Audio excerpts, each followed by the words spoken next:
Muy buenas noches, ¿cómo están, apreciados hermanos? Vamos a dar inicio ya a nuestra clase de hoy día. Estamos en nuestra penúltima clase ya. Vamos a ir terminando. Hoy terminamos ya los temas y el próximo jueves ya estaríamos con el examen final, su presentación del examen final. Bien, voy a compartir la pantalla para que podamos ir revisando los temas de hoy día. Vamos a ingresar al tema número 8, el tema número 8, que se llama la antropología. Tema número 8, antropología. Muy bien, estamos ya terminando entonces nuestro módulo de este mes con el tema número 8, antropología. Vamos entonces, la primera es la doctrina del ser humano. La antropología es la doctrina del ser humano. La Biblia nos enseña que el ser humano fue creado por Dios. ¿Recuerdan cuando hicimos nuestra primera semana, los primeros temas? Hemos hablado de que Dios nos hizo a su imagen y a su semejanza. Es decir, no somos un accidente biológico ni un error de la evolución. Somos el fruto de un diseño deliberado de amor. Somos un diseño deliberado de amor. Génesis 1:26 nos habla perfectamente cuando Dios dice, hagamos al hombre a nuestra imagen conforme a nuestra semejanza. Entonces ahí podemos ver nosotros que el ser humano fue pensado por Dios, creado. Dios fue quien diseñó, formó al hombre. No es producto de la evolución, no es producto de un accidente, no es producto de una bomba, no es producto del Big Bang. O sea, no, Dios fue quien pensó, hagamos al hombre a nuestra imagen conforme a nuestra semejanza. ¿Qué nos quiere decir esto? Que el hombre posee, vamos a estudiar, posee cuatro cosas muy importantes. Lo primero, tiene una capacidad racional, es decir, el intelecto.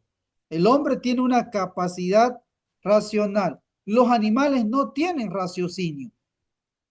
Los animales se mueven por su instinto. Es Dios quien ha dado la capacidad al ser humano para poder pensar, para poder buscar respuesta, para analizar, para poder tener la capacidad de decidir.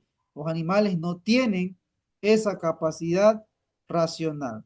Por lo tanto, el hombre tiene autoconciencia. El hombre es el único ser en la tierra que se sabe a sí mismo, que reflexiona sobre su propia existencia. ¿Qué nos quiere decir esto?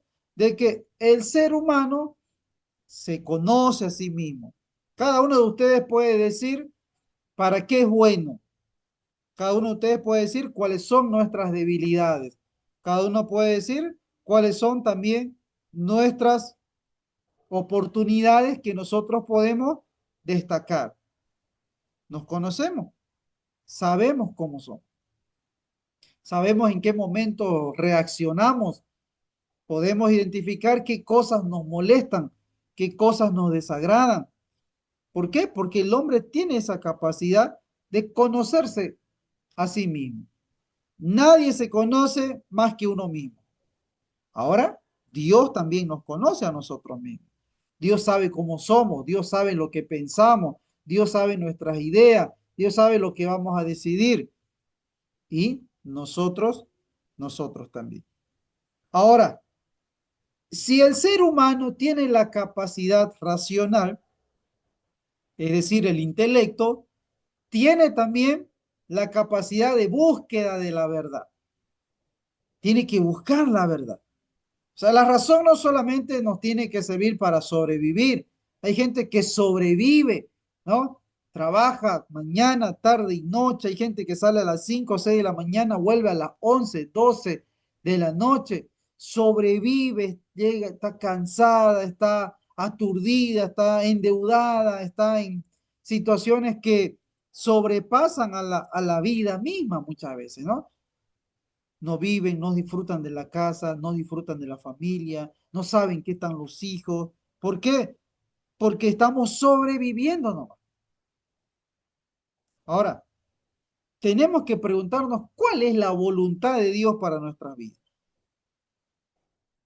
Dios en su palabra ha dejado cosas que nosotros tenemos que hacer, que es el hacer la voluntad de Dios. Preguntarnos siempre por qué, para qué esto que estamos haciendo. ¿Cuál es la verdad suprema que Dios quiere que nosotros tengamos en esta situación? Como seres humanos, tenemos que buscar siempre la voluntad del Señor en nuestra vida, la búsqueda de la verdad. Y no hay otra verdad más que ir hacia Cristo Jesús, ¿no? Estar con Cristo Jesús, buscar a Cristo Jesús, caminar con Cristo Jesús, seguir a Cristo Jesús, hacer lo que Cristo Jesús hizo mientras estuvo en la tierra. Eso es la búsqueda de la verdad. Entonces, el hombre, hermano, una de las primeras cosas que tiene dentro de la antropología de la doctrina del ser humano es su intelecto, la capacidad de razonar. Número dos, el hombre tiene la capacidad moral, es decir, tiene libertad y tiene la conciencia, tiene libertad y tiene conciencia. Dios es libre y al crear al hombre a su imagen, le otorgó el don de la autodeterminación, conciencia, ¿no? Es el sagrario del hombre donde resuena la voz de Dios. El hombre puede distinguir entre el bien y el mal. El hombre puede distinguir entre el bien y el mal. ¿Por qué? Porque Dios le ha dotado al hombre de esa capacidad de libertad, de conciencia, de poder saber qué es lo correcto y qué es no, lo que no es correcto. Tenemos eso, distinguir entre el bien, la capacidad para discernir, la capacidad para decidir también, ¿ya? La capacidad para decidir. No solamente distinguir, decidir también hacer lo correcto. O sea, muchas veces sabemos lo que es bueno, sabemos lo que es malo, pero no decidimos. Hay mucha gente, hermanos, que en nuestras iglesias que viven de las buenas intenciones, pero no deciden, no actúan, no hacen las cosas, saben lo que es correcto, distinguen, pero no deciden. Entonces tenemos que tener ahí nosotros mucho cuidado en no caer en buenas intenciones solamente. Yo sé que esto es correcto, que debería ser esto deberíamos hacer esto, sería lo bueno, pero no lo hacemos. Y ahí viene la otra, nuestra responsabilidad. Somos dueños de nuestros actos ante Dios. La palabra dice que de todo lo que sale de nuestra boca, sea bueno o sea malo, daremos cuenta delante de Dios.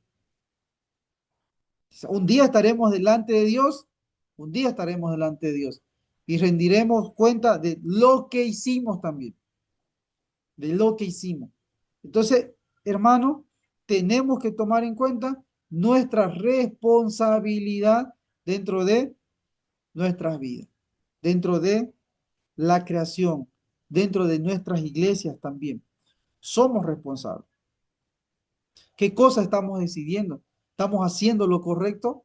¿Estamos siguiendo lo que Dios nos ha mandado o nos hemos desviado de la voluntad de Dios?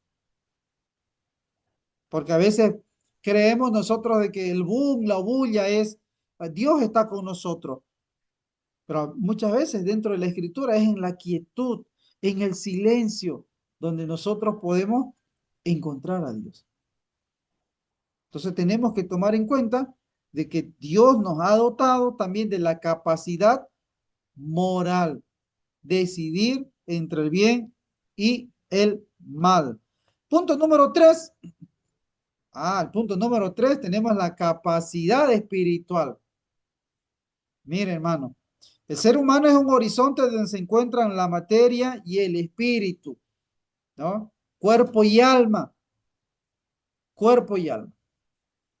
Entonces, muchas veces ha habido este problema, ¿no? De que el dualismo platónico se ha metido dentro de nuestra iglesia.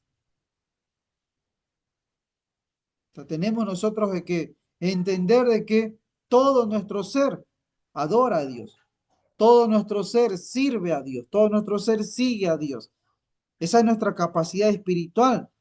Entonces, el ser humano es creado directamente por Dios, no es producto netamente de la biología. El ser humano es inmortal también. Dios le ha dotado de esa capacidad espiritual, ¿no? Cuando nosotros hemos nacido ya, hay eternidad en nosotros, dice la palabra del Señor. Y estamos en la capacidad de decidir dónde pasar nuestra eternidad. ¿Dónde vamos a ir? ¿A dónde vamos a pasar nuestra eternidad? Como decía San Agustín, nos hiciste, Señor, para ti y nuestro corazón estará inquieto hasta que descanse en ti. Eso es lo espiritual.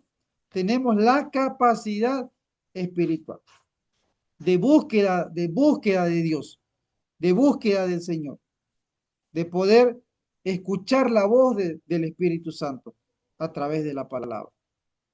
Entonces, recordemos de que tenemos la capacidad espiritual también dentro de el ser humano. Y luego tenemos la capacidad relacional, es decir, el hombre es un ser que vive en comunión. El hombre no vive de una manera aislada. Somos seres sociales. Somos seres sociales. ¿Ya? Dios es un Dios trino.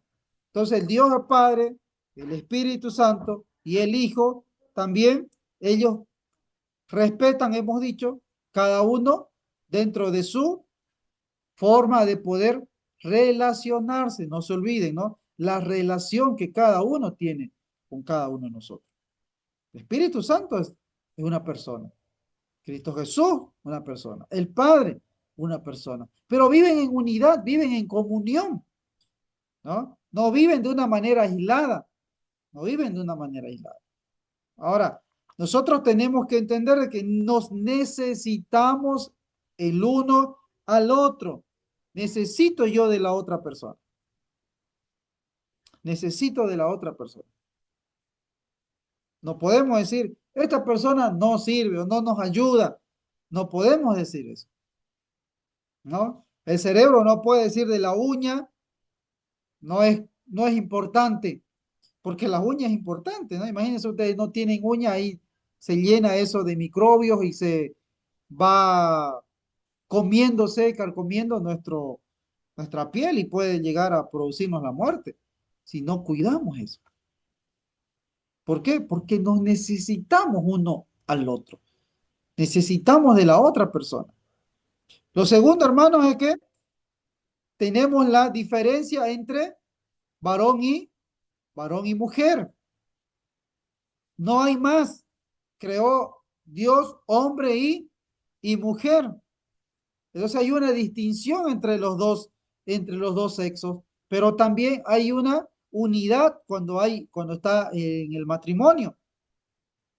Cuando está en el matrimonio hay una unidad, pero una diferencia también, el hombre y la mujer, que es una cosa divina que Dios nos ha regalado, ¿no? Dios ha dado de que el hombre pueda encontrar ayuda, esposa, y no es correcto que el hombre esté solo. Muchas veces decimos, estás solo, qué bien que estás solo. No está bien, es la voluntad de Dios, hermanos, que vivamos, que nos casemos. Es la voluntad de Dios. A no ser que tengamos la capacidad o el don de, ¿no?, poder vivir sin mujer, ahí tranquilamente. Pero es la voluntad de Dios. Dios dio la orden. Fructificaos y multiplicaos. Es un mandato. Cuando uno estudia el Pentateuco, uno mira ahí, por ejemplo, los mandatos que Dios ha ido dando a través de la creación. Génesis del 1 al 12 es importantísimo entender porque ahí está todo lo que Dios ha ordenado. ¿Ya? Entonces, varón y hombre. Luego viene el mandato del dominio. Hermano, es el ser humano, el hombre, quien está como administrador de la creación. Ojo, administrador. No es un tirano, no es alguien que hace lo que quiere, es un representante de Dios en la tierra y tiene que cuidar la creación. Es decir, cuidar nuestra casa, cuidar lo que Dios nos ha dado. Y ustedes se dan cuenta, nos hemos dado cuenta a través de la historia que hemos sido destructivos en vez de administrar lo que Dios nos ha dado, ¿no? Hemos ido destruyendo la, la parte de la tierra, de las cosas que Dios nos ha dejado. No hemos sido buenos administradores. Y el Nuevo Testamento habla de que la creación gime para que se levanten los hijos de Dios en el cuidado en el cuidado de la creación. Entonces, hermano, dentro de la antropología bíblica, entender al ser humano que él está como administrador de este mundo. Él es el administrador. Entonces, por ende, tenemos que cuidar. Y muchas veces ni siquiera podemos tener limpio nuestro lugar, ¿eh? Hay mucha gente que vive en muchas iglesias que, porque no lo limpia el que hace el que hace a la calle, el que limpia la acera, no lo levanta, a veces está un monte, está sucio. Hermanos, no. Tenemos que cuidar ese aspecto de la creación porque Dios nos ha delegado esa responsabilidad. Somos administradores. Entonces, cuando nosotros mantenemos limpio nuestro, es más, mire, yo les doy un dato. La palabra del Señor dice de que Dios es santo y la santidad nos habla de pureza. La santidad nos habla de pureza. No hay nada impuro delante de Dios porque Dios es santo. Y cuando Dios se reflejaba, se manifestaba a su pueblo en la antigüedad, tenían ellos que santificarse y tenían que limpiar el lugar donde Dios iba a estar. Ahora, hermano, a veces nuestra casa es una mugre, nuestro cuarto sucio, nuestros templos, nuestras iglesias. Hay gente que va amontonando, amontonando, amontonando lo inservible. Cuchuquera, como se dice, ¿no? Cosas que no sirven. ¿Por qué amontonamos eso si no sirven? Dios en la antigüedad no se aparecía si no estaba limpio el lugar. Hoy en día la gente, en la antigüedad, el Levítico dice que la gente cuando iba a hacer sus necesidades tenía que cavar un pozo y tapar eso cuando hacía las necesidades. La gente hoy en día va y hace sus necesidades ahí al aire libre. No hemos cuidado el medio ambiente. Esas cositas les comento que es parte de lo que Dios nos ha dado como administradores de la creación, porque eso es antropología, la antropología bíblica. Y el último punto dentro de la antropología, tenemos una unidad integral, cuerpo y alma. Hay que evitar el error del dualismo platónico que separa cuerpo y alma, ¿eh? Y esto se ha metido mucho en nuestras iglesias, hermano, ¿eh? Mucho en nuestras iglesias. Creemos de que porque yo soy pastor, yo soy predicador, no tengo que limpiar el baño, no tengo que cocinar, no tengo que limpiar la silla, no tengo que barrer, porque eso es algo mundano, eso es algo sucio. Y yo como predicador, como ministro de alabanza, chicas del pandero que no quieren hacer nada. No, porque mi ministerio es el pandero y ahí nomás me quedo. ¿Y eso qué nos demuestra? Que hay un dualismo, hay una separación en que esto es espiritual y esto es mundano, carnal. Hermanos, no. Es más, miren, cuando la Biblia habla, la Biblia no, en el Antiguo Testamento nos habla de que somos seres vivos, somos nefesh, dice el hebreo. Y quiere decir el nefesh, ¿qué quiere decir? Un ser íntegro, así. Solamente desde la antigüedad, desde la filosofía griega, es que se ha metido esta dualidad de cuerpo y alma. En la historia mucho más antigua del pueblo de Israel no existe esta dualidad. No existe, hermano, ¿eh? No hay. Es decir, que las personas que ministraban la palabra de Dios podían estar dentro de la política, podían administrar todo lo que era, entre comillas, secular, entre comillas, secular. El Sanedrín, el Sanedrín era una representación de 70 ancianos que se encargaban tanto de lo político, de lo económico, de lo cultural, de lo religioso. Hoy en día, nuestras iglesias, como se ha metido la filosofía griega y el dualismo platónico, es como que no, lo demás no sirve. Yo no hago lo demás porque es mundano. Es más, a veces creemos y decimos de que hay trabajos limpios y hay trabajos sucios. No, ese albañil está sucio y vino hacia la iglesia sucio. ¿Por qué viene así? Ah, pero el médico que viene con su chaqueta, no, está bien que venga con su chaqueta, cuando eso es más sucio todavía. ¿Eh? Que estamos aprendiendo de que somos seres integrales.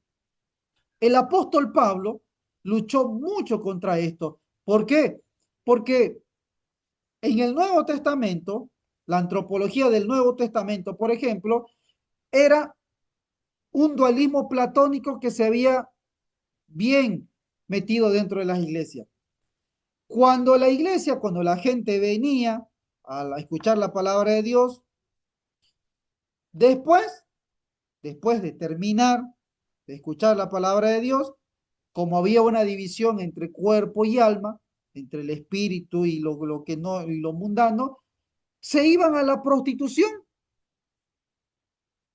se iban a la prostitución. Los varones iban y a los templos donde habían las prostitutas, después de haber estado escuchando la palabra de Dios, se iban a esos lugares. Por eso es que cuando Pablo habla y dice, cualquiera que quiere obispado, buena cosa desea, tiene que ser marido de una sola mujer. ¿Por qué? Por el contexto, hermano. Y esto a veces no se enseña en los seminarios. Nos pasamos así los versículos nomás. ¿Por qué Pablo nos habla de esto? ¿Por qué Pablo mete después y dice que nosotros somos templo del Espíritu Santo? Por esa cuestión de que estaban en las iglesias, estaban en los templos, pero después estaban buscando la prostituta, buscando la prostitución, teniendo relaciones sexuales fuera del matrimonio.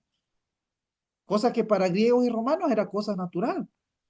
Pero Pablo ha tenido una gran lucha, hermano, pero gran lucha de predicar el evangelio y de ir metiendo cosas que para ellos en ese momento era pues, era algo contracultural, era algo complicado, difícil, pero eso hizo Pablo, eso hizo Pablo. Entonces nosotros tenemos que entender de que somos una unidad.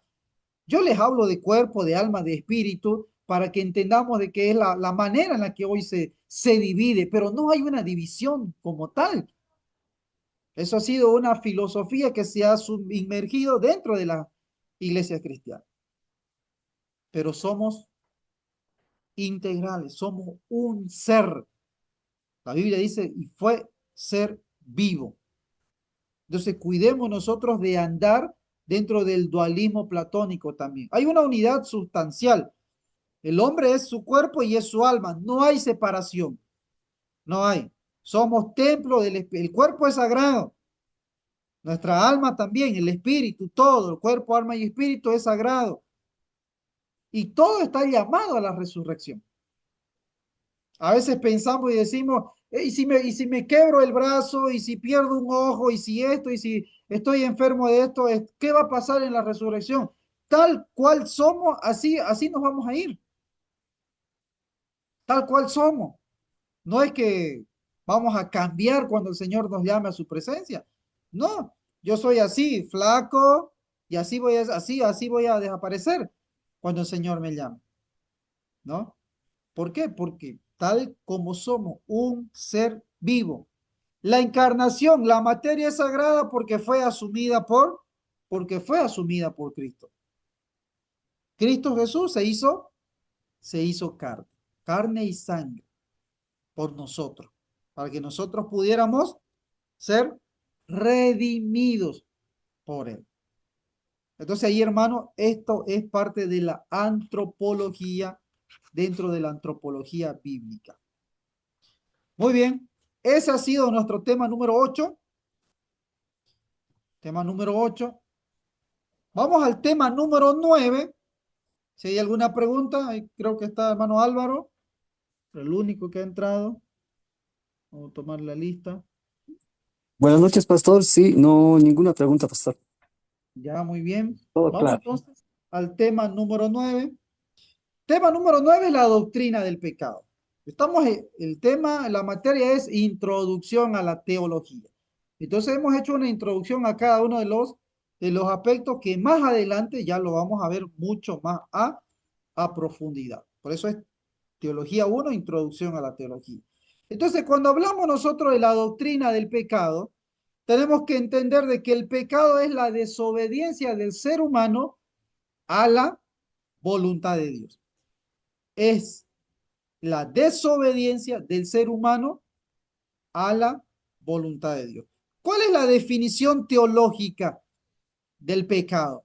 Es el rechazo deliberado del amor de Dios y la pretensión del hombre de constituirse en el centro absoluto de la realidad, es decir, una autonomía radical.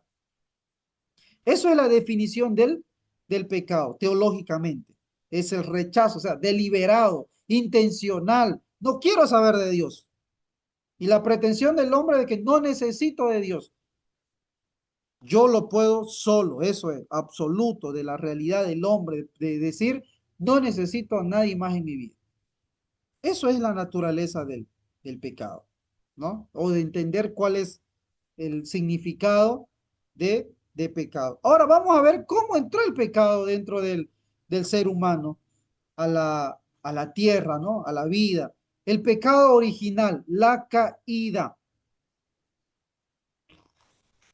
En el relato del capítulo 3 del Génesis, Génesis capítulo 3, ahí nos habla ya, distingue la teología entre el pecado original, que es el acto de Adán y Eva, y el pecado heredado o originalado, que es el estado en que nacemos, ¿no? Es decir, original y originalado de lo que pasó en la creación, del acto de Adán.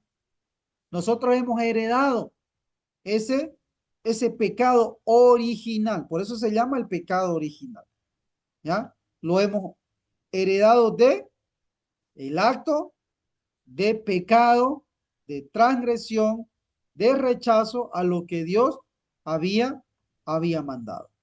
Entonces, pero ¿cuál fue el núcleo de la caída? El núcleo de la caída fue la tentación, ¿no? La tentación. ¿Qué sugiere la serpiente? Con que Dios os ha dicho, mire, con que Dios, o sea, y Dios no habló de esa manera, ¿no? Pero el diablo mete así, ¿no? Es sutil, va arañando cuestiones que no se dijeron muchas veces. Y ahí empieza a meter la desconfianza. No, serán como dioses, ¿no? La serpiente sugiere que Dios es un rival que coarta la libertad del hombre. ¿ya? Entonces ahí la cuestión, la tentación es que serán como Dios, van a ser como Dios, ¿no? El pecado no fue querer ser como Dios, pues a eso estábamos llamados, sino querer serlo sin Dios y contra Dios. ¿Por qué? Porque ustedes saben de que antes del capítulo 3 el hombre tenía una comunión real, normal con Dios. Dios se paseaba y el hombre caminaba con Dios. Pero después de la caída del capítulo 3 del pecado, el hombre se oculta de esa comunión con Dios. Se oculta. Entonces, cuando no había pecado, el hombre tenía una, un caminar, un acceso, una entrada, una comunión tranquila con Dios. Y después de la caída se corta esa conexión y el hombre entra en una vergüenza. Estamos desnudos. ¿Por qué? Porque quiso ser como Dios en contra de Dios. Pero ustedes saben, ya hemos hablado dentro de la antropología que en Cristo Jesús se ha restaurado, ¿no? Se ha restaurado la cuestión en que nosotros podemos tener una eternidad con Dios. Ahora, lo segundo, la transmisión del pecado. ¿Cómo se transmite esta herencia?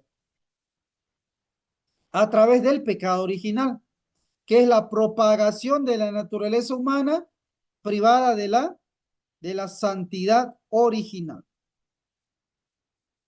Entonces, está el pecado original y luego los que nacemos se nos ha transmitido ese pecado original. ¿Y cuál es ese pecado original? Que estamos privados de la santidad de Dios, ¿no? Estamos privados de la santidad de Dios. Entonces, hay una carencia en cada uno de nosotros de la presencia de Dios en nuestra vida por causa del pecado. Y ahí es lo que Cristo Jesús viene ya a poder restaurar. Cristo Jesús viene y restaura en nosotros la conexión con el Padre, la comunión con el Padre, para que nosotros podamos nuevamente tener una conexión tranquila con Dios Padre. Ahora, ¿cuáles son las consecuencias de la caída? Porque la caída del pecado tiene sus consecuencias. Lo primero es una separación espiritual de Dios, lo que se llama la muerte espiritual. ¿Qué quiere decir la muerte espiritual? De que el hombre se esconde de Dios. El hombre se esconde de Dios entre los árboles, ¿no? Se esconde. Adán, Adán. O sea, el hombre pierde su fuente de vida y queda a la deriva. Queda en vergüenza, queda con miedo. O sea, el hombre ha quedado separado espiritualmente de Dios. Es lo que se llama, dentro de la teología, la muerte espiritual. La segunda consecuencia es una corrupción moral. Hay una corrupción moral. Es decir, la esencia de Dios, la imagen de Dios, la semejanza de Dios se desfigura, ¿no? Por eso es que si bien podemos discernir entre el bien y el mal, como hemos dicho hace rato, ¿qué decide el hombre? ¿Por qué se inclina el hombre? ¿Hacia dónde se inclina el hombre? Hacia lo malo. Y el Salmo dice, no hay ni uno que haga lo correcto, no hay ni uno que haga lo bueno. ¿Por qué? Porque es una consecuencia del pecado, hermanos. Es una consecuencia de la caída. Hay una corrupción moral. La concupiscencia es una mente que está siempre inclinada a hacer el mal. Nuestro entendimiento se oscurece. Nuestro entendimiento se oscurece y no buscamos la verdad y no buscamos a Dios. Por eso es que a través de la historia siempre hemos entendido teológicamente que es Dios quien nos busca. Incluso desde la caída, ¿no? Incluso desde la caída, desde el pecado. Fue Dios quien buscó al hombre. Adán, Adán, Adán, ¿dónde estás? Adán. Fue Dios quien buscó al hombre. Entonces, dentro de nuestra corrupción y dentro de la consecuencia de la caída, nuestro entendimiento se oscurece y no busca la verdad. No nos inclinamos a buscar a Dios. Nuestra voluntad se debilita de hacer el bien. Hay dificultad para hacer el bien. Aún, aún, y podemos preguntarnos nosotros hoy en día, si somos cristianos, ¿siempre hacemos el bien? ¿Qué dicen ustedes? Como cristianos, ¿siempre hacemos el bien?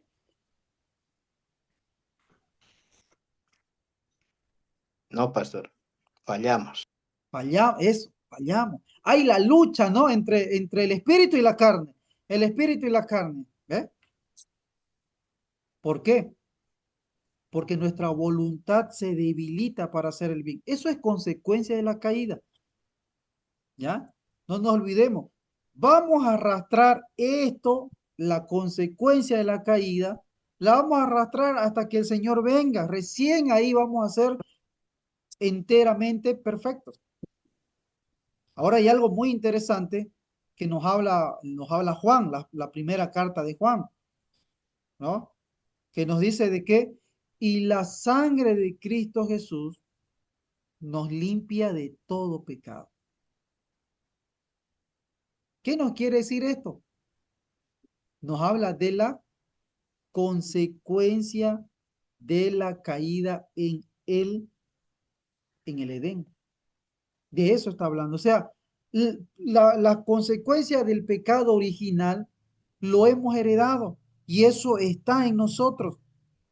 Por eso es que Juan lo dice muy bien y tenemos abogado delante de Dios Padre.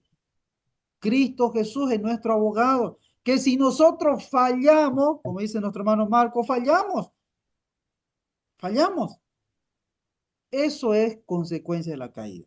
Y número tres, sufrimiento, ruptura, muerte. El pecado introduce el desorden en la creación, ¿no? El pecado introduce el desorden en la creación. Hay una ruptura social. Y hemos visto a través de la historia, por ejemplo, Caín y Abel, ¿no? Caín y Abel, Saúl y David, una lucha, una pelea. Siempre ha habido esa cuestión. Después David y su hijo Absalón, ¿no? Hay sufrimiento y una ruptura social, humana.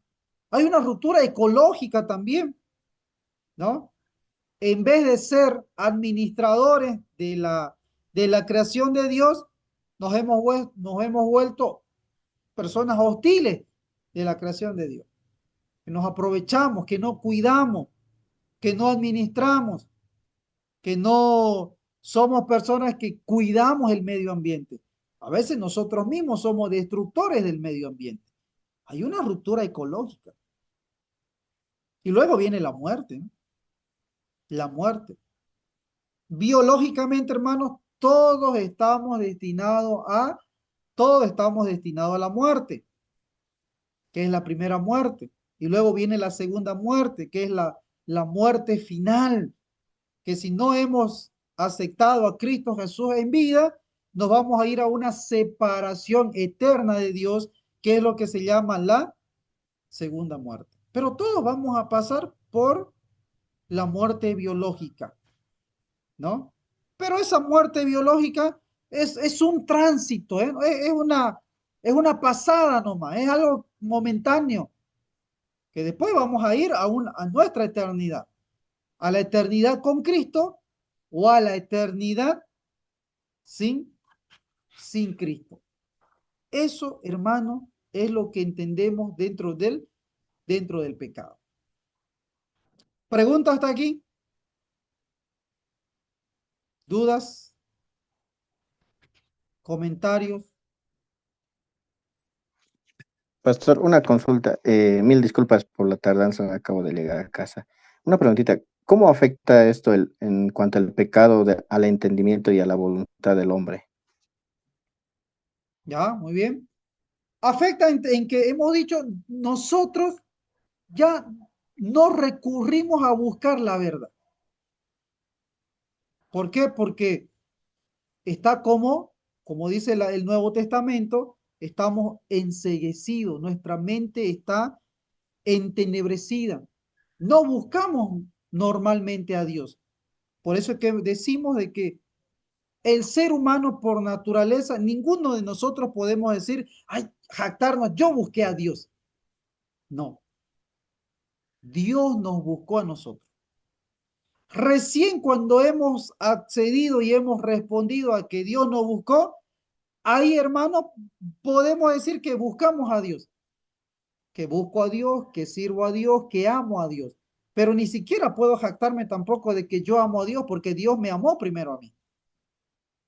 Entonces, ahora yo les preguntaba, ¿no? Yo les preguntaba de que, ahora que somos cristianos, ¿siempre hacemos el bien? No, fallamos. ¿Por qué fallamos? Por la consecuencia de la caída. Por la consecuencia de la caída. Ahora, Santiago es duro en esto porque dice, el que sabe hacer lo bueno y no lo hace, ¿cómo dice? ¿Qué es para nosotros? Si sabemos hacer lo bueno y no lo hacemos, ¿se constituye en qué? En pecado.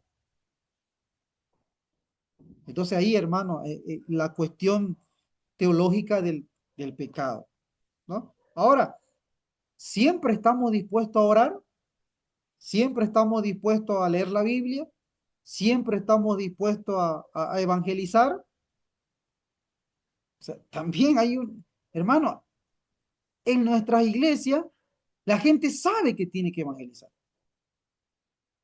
Pero ustedes hagan la pregunta, ¿evangelizó? ¿Oró por alguien? ¿Oró? Sí, simplemente se acercó a orar por alguien. No lo hace, pero si sabemos que es lo correcto. ¿Qué hay? Hay vergüenza, hay miedo, hay temor. Pastor, venga usted. Pastor, óremelo. Pastor, visíteme. Y la gente se enoja todavía. 30 años tengo yo, gente que está en la iglesia, 30 años, y todavía depende de que el pastor lo visite. Cuando ellos deberían ser ya los que visitan, los que animan, los que van, los que aunque el pastor no esté o no pueda visitar, ellos vayan, porque saben hacer lo bueno, pero no lo hacen. Entonces ahí, hermano, podríamos hablar de muchas cosas más, pero eso es la respuesta ahí a la pregunta. ¿Otra duda más? Muchas gracias, ¿Pregunta? pastor.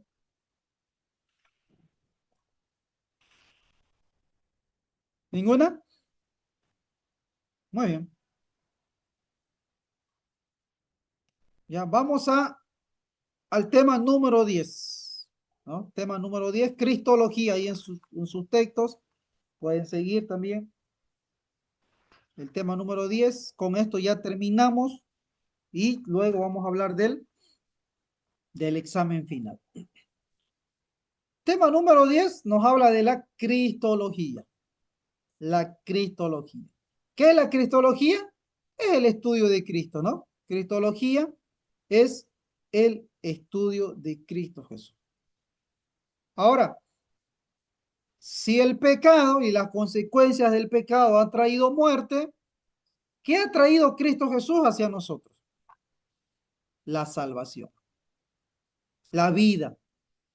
La vida en abundancia ahora aquí y la vida eterna, ¿no? La vida en abundancia aquí y la vida eterna. Pero a veces vivimos, a veces hay cristianos que no viven en abundancia, ¿no? Están como el Chavo del Ocho pateando lata, agachados, sobreviviendo, ¿no? ¿Por qué? Porque no hemos comprendido todavía el hacer la voluntad de Dios y que Cristo Jesús nos da una salvación plena. La salvación es la obra de Dios mediante la cual el ser humano es liberado del pecado y reconciliado con Dios. Hermano, no es algo que nosotros podamos pagar. Y estamos recordando esta semana, la Semana Santa, ¿no? No es algo que yo pueda pagar, no es algo que yo pueda eh, decir, Dios dice, estoy haciendo esto para ganarme tu salvación. No, la salvación es gratuita, es por gracia, es por su obra, es por el trabajo de Cristo Jesús. Y la salvación es gracias a Cristo Jesús, quien murió para pagar en la cruz el precio de nuestro pecado. Hermano, nosotros no hicimos nada. Y si nosotros hoy en día somos pastores, somos líderes, somos ministros de alabanza, el Señor nos utiliza, no es porque nosotros lo hayamos ganado. Ni siquiera es porque me esfuerzo para ser un buen pastor. Es la gracia, es el don gratuito de Dios, ¿eh?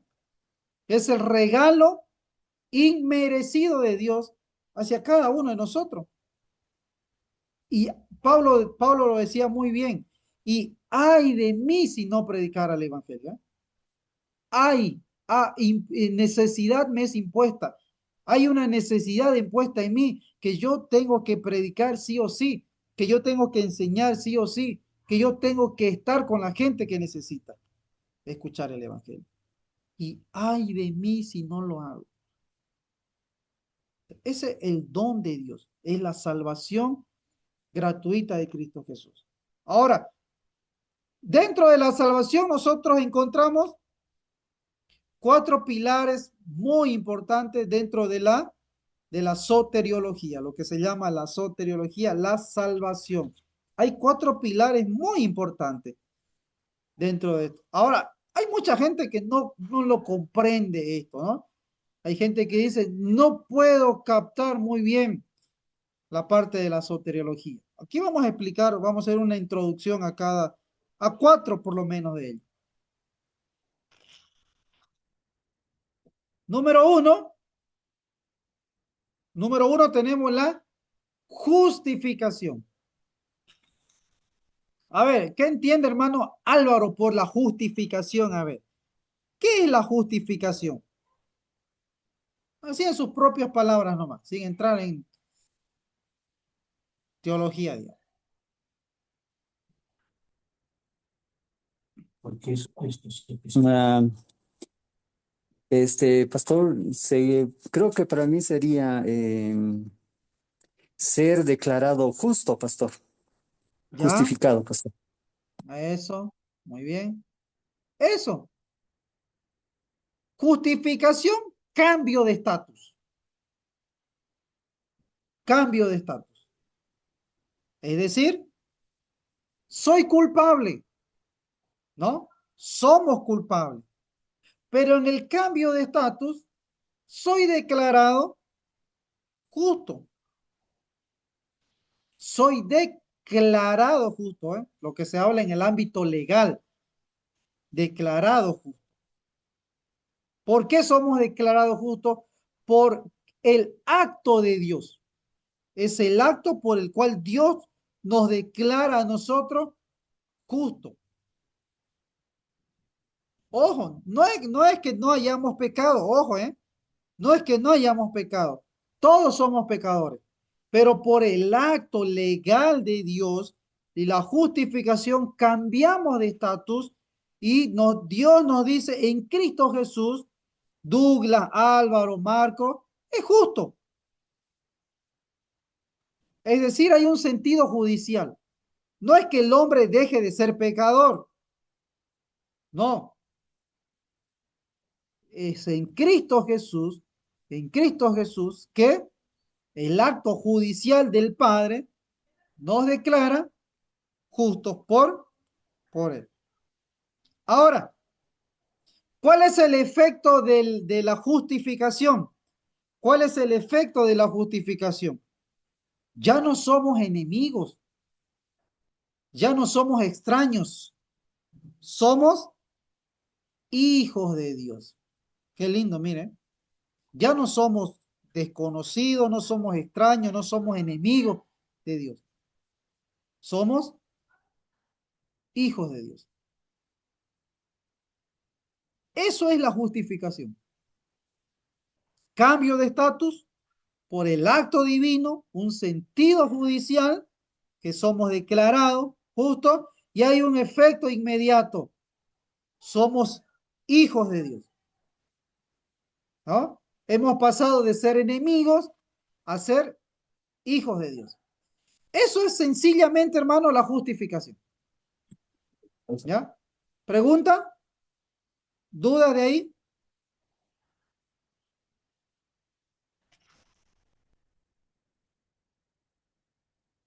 ¿Está claro?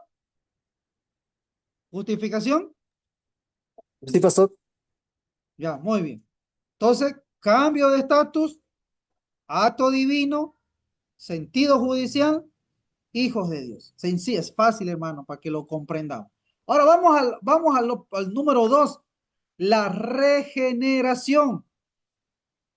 La regeneración. ¿Qué quiere decir regeneración? Nuevo nacimiento. Regeneración es nuevo, nuevo nacimiento. Esto es parte de la soteriología también. Hay un nuevo nacimiento. El hombre es nuevo. El hombre es nuevo. Pero es una obra del Espíritu Santo, ¿no? El creyente recibe una nueva semilla de vida divina. El hombre recibe una nueva semilla, una nueva creación. Somos nuevos, una nueva criatura, dice Pablo. El nuevo nacimiento. Ya no vivimos del pasado, porque hay un nuevo nacimiento. Y acá yo quiero, mire, hermano, dar un punto muy importante para ustedes como teólogos, ¿eh? Han habido muchas cuestiones hoy, a estos últimos 20 años, 15, 20 años que han pasado, que se ha entrado mucha corriente psicológica y filosófica en las iglesias. Dentro de los famosos G12, de los famosos encuentros, preencuentro, posencuentro, ha habido mucha cuestión en que tenemos nosotros que hacer una recuperación en nuestra mente de todos los pecados que hicimos desde que nos acordamos. Ahora yo les pregunto, ¿eso es bíblico? A la luz del nuevo nacimiento, de la regeneración, yo tengo que escribir todos mis pecados desde que tengo uso de razón para quemarlos, para colgarlos. Yo he visto algunos que hay una cruz y voy y lo cuelgo. ¿O qué me dice la Biblia? O sea, no hay regeneración. Si yo hago eso, no hay regeneración. Eso es porque reflexionemos muchas veces de muchas cosas que se han introducido en nuestras iglesias, que no son bíblicas. Yo no tengo que recordarme de mi pasado. Es más, miren, Dios dice que nuestros pecados, ¿a dónde lo echa? ¿Qué hace Dios con nuestros pecados? Bíblicamente. ¿Se acuerdan? ¿Qué hace Dios con nuestros pecados?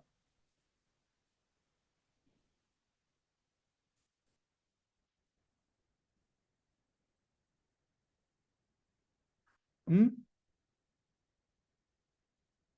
¿Qué hace Dios con nuestros pecados?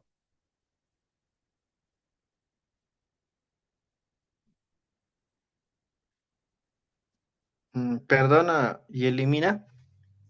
Perdona y elimina y los tira, dice, a lo profundo del mar y no se acuerda más. Madre mía, cuando yo leo ese versículo, yo no tengo pues que tener la necesidad de irme a un encuentro, de irme a un campamento y empezar a escribir a ver qué hice, qué dije, qué fue. Y es más, hay algunos que lo hacen regresar hasta que tus padres te concibieron en pecado. Mucho cuidado con esas cuestiones, ¿eh? de la regresión. Eso es psicológico, no es bíblico. Pablo dice, somos nueva criatura, un nuevo nacimiento, la obra del Espíritu Santo. He nacido de nuevo. No me tengo que acordar de las cosas viejas pasaron y aquí todas son hechas nuevas. Y yo me acuerdo, ¿acaso Pablo tuvo que reescribir todos sus pecados? No,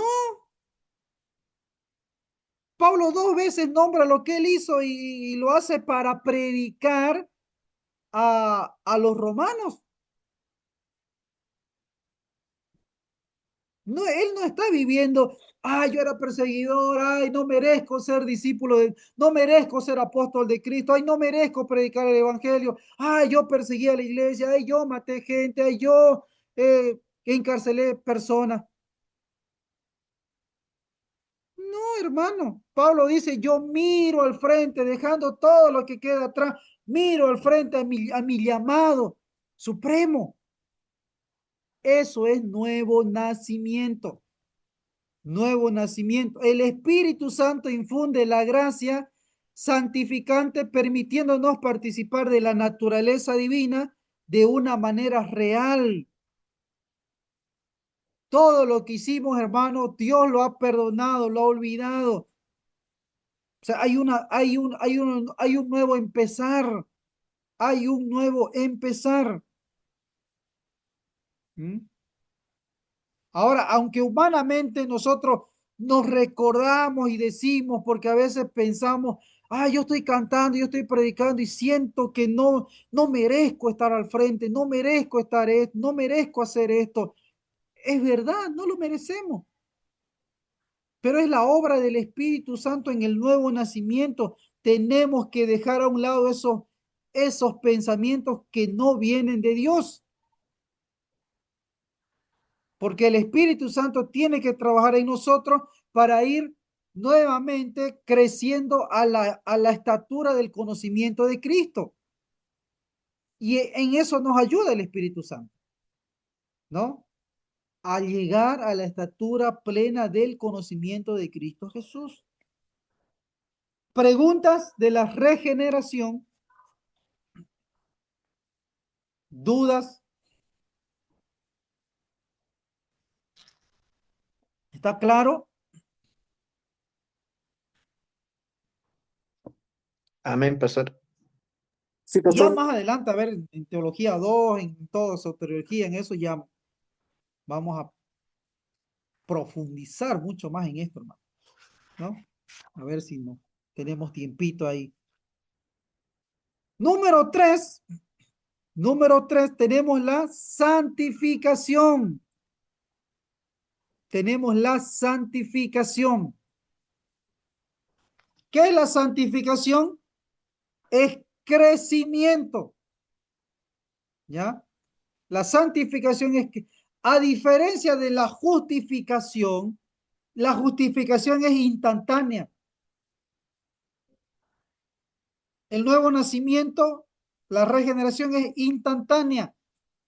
La santificación es un proceso. No es algo que sucede de la noche a la mañana. No pasa de la noche a la mañana. Van a haber cosas que sí vamos a cambiar tal vez de la noche a la mañana, ¿no? Porque si yo he conocido a Cristo, capaz que voy a dejar de beber así, en ese rato mismo ya. Pero hay otros que no, para otros es una lucha constante de crecimiento, de dejar esas cosas. Porque la santificación es un proceso. La santificación es dinámico, es progresivo. Eso es la santificación. ¿Ya? Ahora, dentro de la santificación es la voluntad humana de dejar las cosas. Es la voluntad humana. Ojo, no es, oh, escúcheme bien, no es que estoy cooperando para que yo sea salvo. No, la salvación ya la tengo. Pero la santificación, que es parte de la soteriología, de la salvación, Aquí el hombre es quien de su voluntad tiene que decidir dejar a un lado lo que no agrada a Dios, ¿no? Dejar a un lado lo que no agrada a Dios.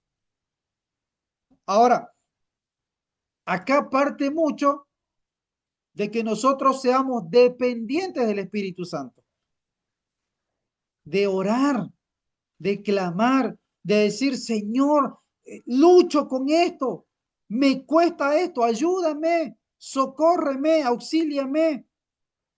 ¿Por qué? Porque nuestra voluntad humana, ya dijimos hace rato, está corrompida por el pecado y no tendemos a hacer lo correcto. Entonces es el Espíritu Santo que nos ayuda, como dice Hebreo, en nuestras debilidades. Es el Espíritu Santo quien nos ayuda en nuestras debilidades. El Espíritu Santo con nosotros y en nosotros, quien trabaja para poder seguir caminando en este proceso de la santificación. La fe, la esperanza, la verdad, el amor, la generosidad, la templanza, son cosas que vamos nosotros, ¿no? Trabajando en este proceso de la santificación. Y la santificación no es más cosa que parecerme a Cristo Jesús. Yo me tengo que parecer más y más a Cristo Jesús. Que Cristo viva plenamente en mí. Que Cristo sea en mí.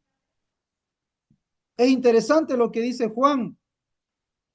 Es necesario que Él crezca y que yo mengüe. Mire, es necesario que Él crezca y que yo mengüe. Lo mismo en nosotros tiene que pasar en la santificación.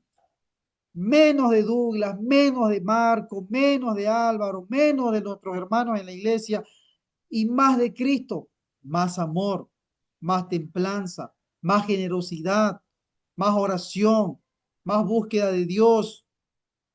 ¿Por qué? Porque eso es el camino de la santidad, de la santificación.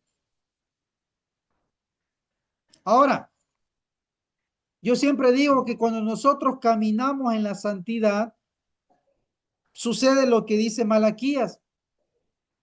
Ninguno se pierde por más, ¿cómo dice? El, el, el, el hebreo dice, por más tonto que sea, ninguno se pierde en este camino de la santidad. ¿Qué quiere decir esto, hermano? Que cuando nosotros verdaderamente estamos en Cristo, no nos vamos a perder. Vamos a saber hacer lo que es correcto. Porque es Dios, que es Cristo, es el Espíritu Santo en nosotros que nos ayuda a ser como Cristo. Eso es la santificación. ¿Preguntas? ¿Dudas?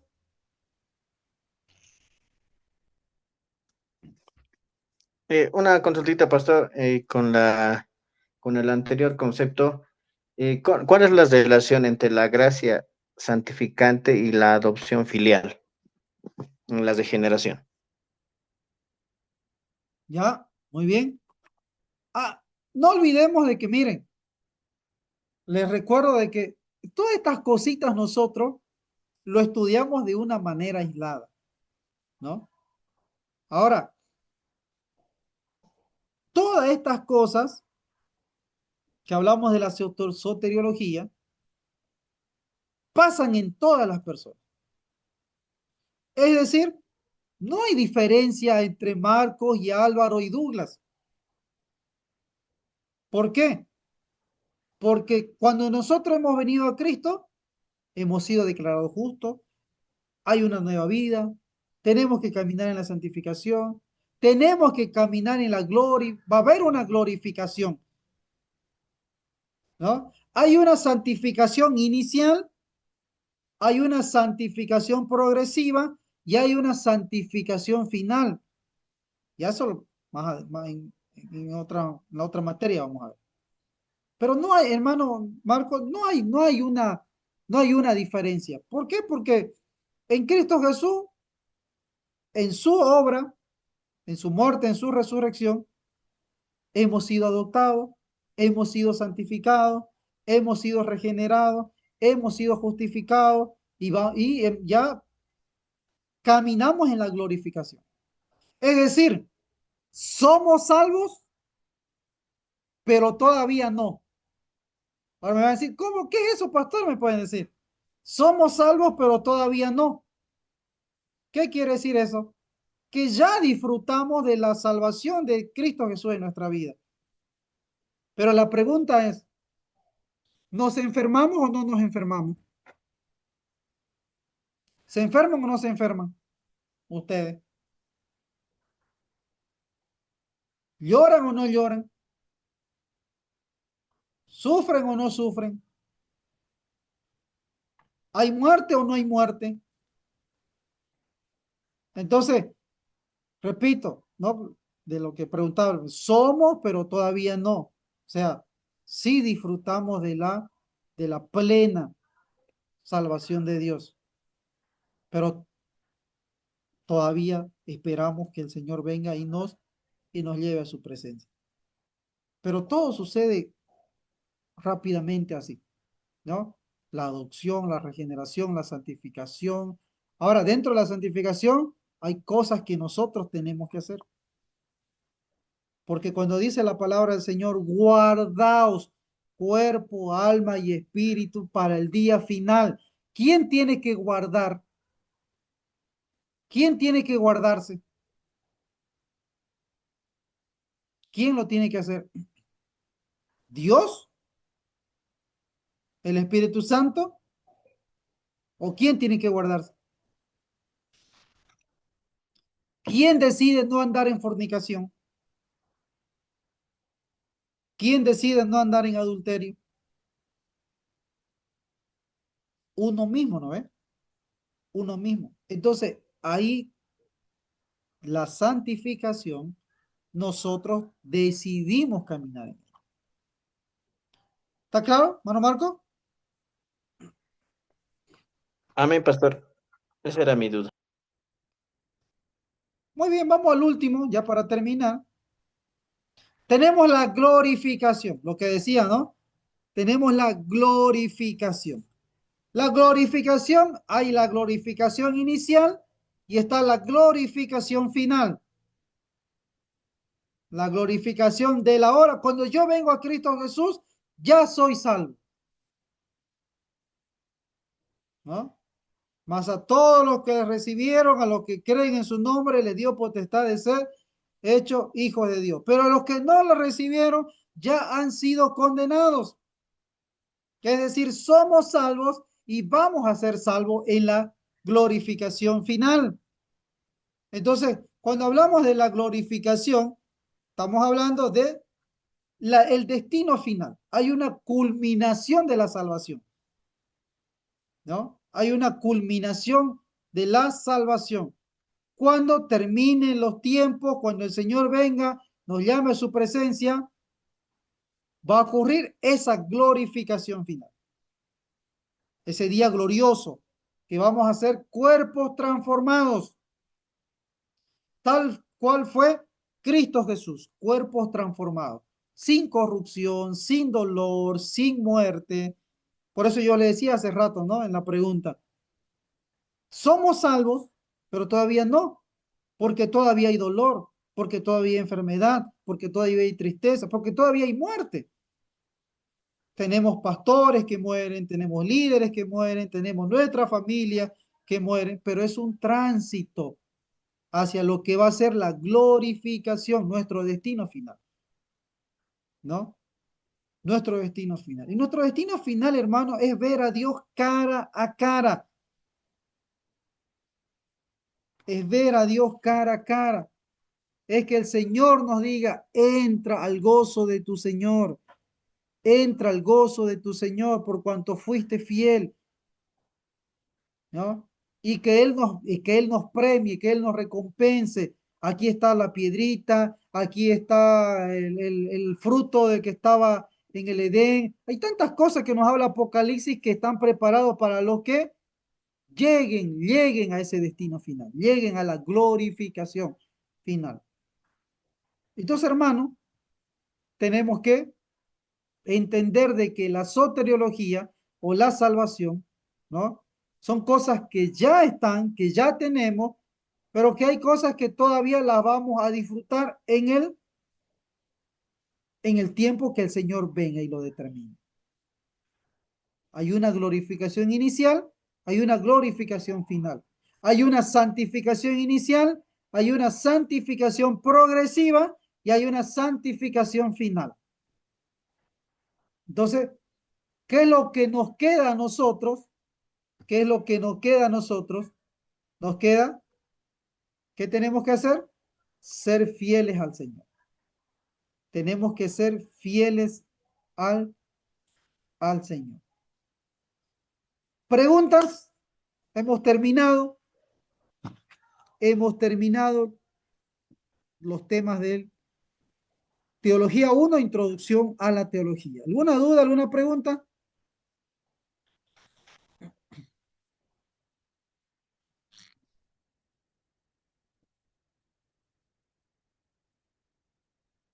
Hermano Marco, hermano Álvaro, ¿dudas, preguntas? Tal vez un poquito más de aclaración. En el texto hay un concepto que dice visión beatífica. Esto tal vez un poquito no lo entiendo. Acá dice ¿Ya? ver a Dios cara a cara es la entrada definitiva en la comunión Eso, trinitaria por toda la eternidad. exactamente. Es eso. Es, cuál es nuestro anhelo? ¿Qué es lo que queremos? Ver a Dios, ¿no? Cuando hay la glorificación final, ¿a quién vamos a ver cuando el Señor nos llame a su presencia? Al Señor. Eso es el concepto de esa palabra. Ver a Dios cara a cara. Ahora, Apocalipsis dice, ¿cuántos anhelan que el Señor venga? ¿Mm? ¿Cuántos están preparados para ese día final? Y Apocalipsis dice, ven Señor, ven, ven Señor. O sea, ese debería ser nuestro anhelo. Hermano, los primeros discípulos, cuando el Señor Jesús ascendió, ¿no? Los ángeles dijeron, ¿qué hacen viendo? ¿Qué hacen mirando? Así como Él se está yendo, así volverá. ¿Qué hizo la iglesia primitiva? ¿Qué, y cómo vivió la iglesia primitiva? Esperando el retorno de Cristo. Por eso es que la Biblia dice que todos tenían las cosas en común y los que tenían más vendían sus cosas para que nadie les falte. La gran pregunta es, ¿estamos esperando al Señor? ¿O nos hemos acomodado a los problemas, a las dificultades, a lo material, a hacer casas, a poseer lotes, a construir, a tener autos y a ver, nada nos vamos a llevar? Entonces, eso es dentro del concepto de que la iglesia no tiene que perder esto. Evangelizamos, ayudamos, hay trabajo social, ayuda social, pero nuestra meta es ver a Dios un día cara a cara. Un día estaremos con Él. ¿Qué le diremos? ¿Qué diremos? Eso, hermano Marco. ¿Está claro? Amén, pastor. Muy bien. Hemos finalizado entonces, como decía, hermano, les voy a pasar el examen final. ¿Ya? Les voy a pasar el examen final. Hermano, mire, tengo en lista que varias personas han faltado. Recuerden de que la asistencia dio 10 puntos, la participación es 20 puntos, la investigación son 20 puntos, los cuestionarios son 20 puntos, ahí tenemos 70 y el examen final es 30 puntos, es 100%. Tengo estudiantes que solamente han venido a 2 clases, ¿ya? Entonces, si pierden la materia, ya saben, no haya queja. O sea, no porque seamos pastores, no porque seamos cristianos, yo les voy a regalar notas. Olvídense de eso. O sea, esto es un seminario. Nos estamos formando y preparando para eso. ¿Ya? Entonces, tengo gente que, como les digo, solo a 2 clases ha venido.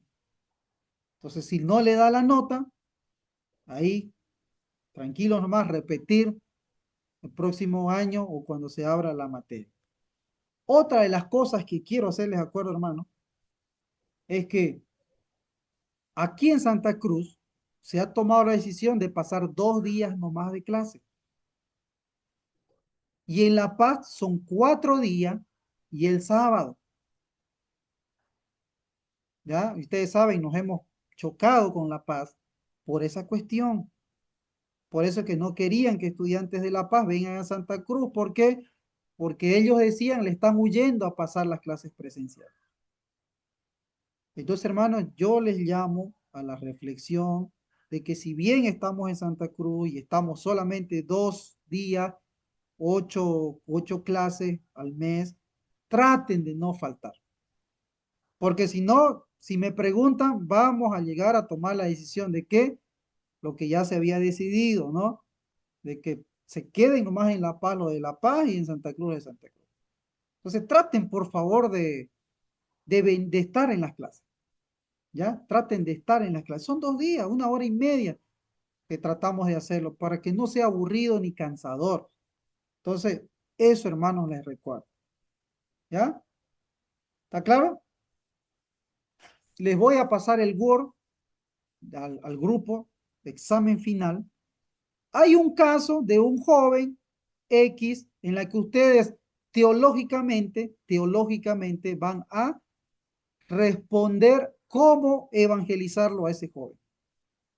Ahí está la rúbrica de evaluación, en el Word está lo que tienen que hacer.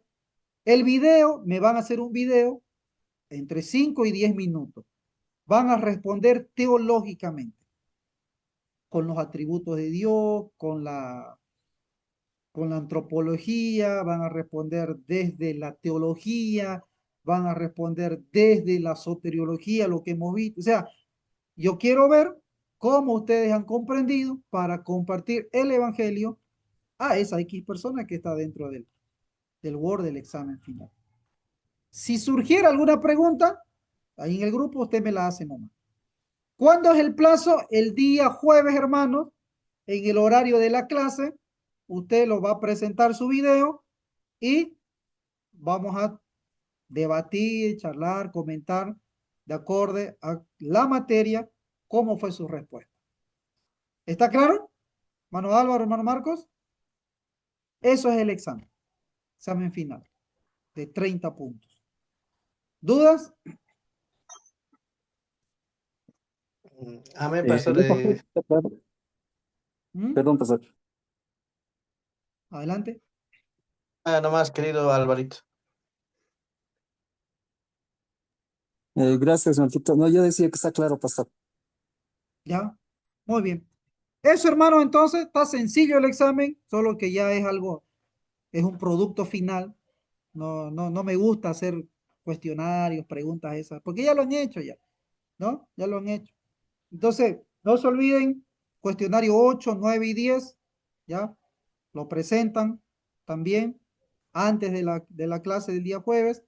Y el día jueves ya nos vemos solamente para ver su examen. Ver su examen.